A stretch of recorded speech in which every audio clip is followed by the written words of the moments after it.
magandang araw sa inyong lahat. We are here again on our live and this is Orms and today we will talk about if you would like to know the compounding as the eighth wonder of the world. Bakit kaya naging eighth wonder of the world yung compounding? Because here it is, as we've learned again in the book of Dean Pax Lapid, How to Become a Happy Retiree. So, Albert Einstein called compound interest the greatest mathematical discovery of all time. Hi G, thank you for being here. We think this is true partly because, unlike the trigonometry and calculus we studied back in high school, compounding can be applied in everyday life. The wonder of compounding, sometimes called compound interest, transform our working money into a state-of-the-art and highly powerful income-generating tool. Compounding is the process of generating earnings on assets, reinvested earnings. To work, it requires two things. First, the reinvestment of earnings and time. The more time you give your investments, the more you are able to accelerate the income potential of your original investment.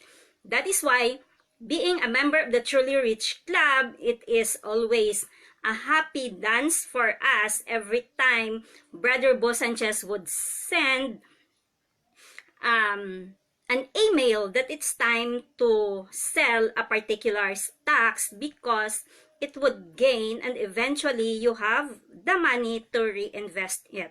But then again, if you are into a long-term investment, make sure that you are doing it in a long time until you retire. So the more you are able to accelerate the income potential of your original investment, which takes the pressure off you. That is taken from investopedia.com. So, this is the example. If you're 25 years old and earning 15,000 a month, it should be easy to save 417 pesos a month to build up an investment fund of 5,000 a year. Maliit lang siya, di ba? If you will have the discipline to invest it in a fund or COL, Financial Easy Investment Program, or you would be guided by the Truly Rich Club and assuming it pays a yearly return of 8.4%, then you'll have 1.4 million saved by the time you're 65. If you would double the amount of your investment basket to 10,000 a year, then you'll have 2.9 million. Imagine that 834 is just equal to 8 cups of a branded coffee in a month. Perhaps you should shift to a 3-in-1 coffee instead to get your retirement fund growing. So, money means is also about understanding investment instruments you're entering into. So, you can ask your bank manager, a mutual fund manager, or a financial advisor of a financial investment institution if you wanted to start investing or you have a plan for your family, especially with your children if you start to have investment on their name so that you have something for them eventually. So because money doesn't grow on trees, it doesn't grow in banks either.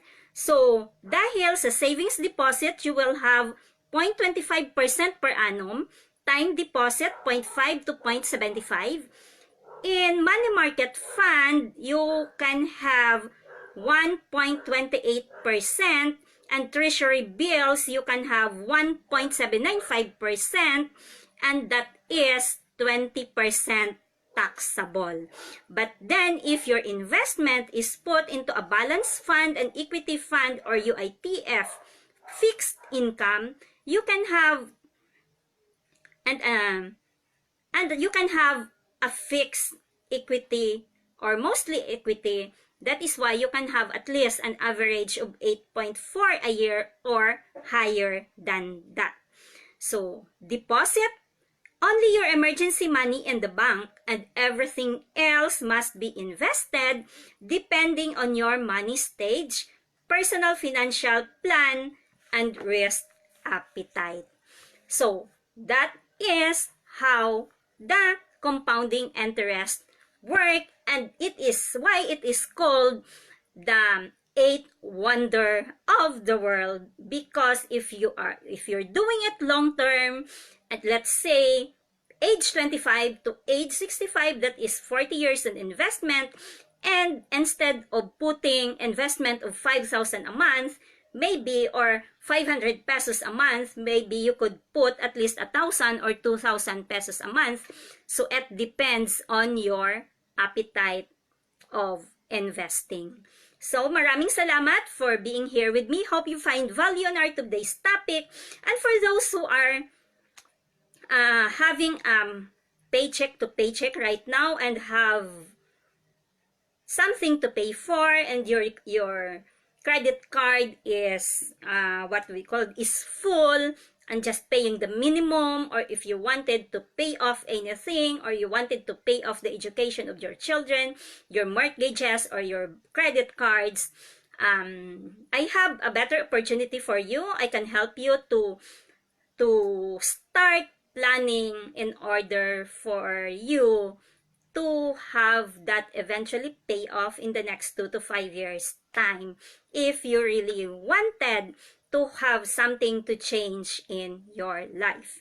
Because this opportunity will really give you that leverage income if you have given and if you would only give the in between times of your time. Just send me a message and we will talk about it, and I can send and share with you on how you could be able to leverage and earn on this business and pay off everything that you are paying right now. So maraming salamat, blessings to all, and have a great day everyone, and see you all again tomorrow. Thank you, Derek, for being here with me.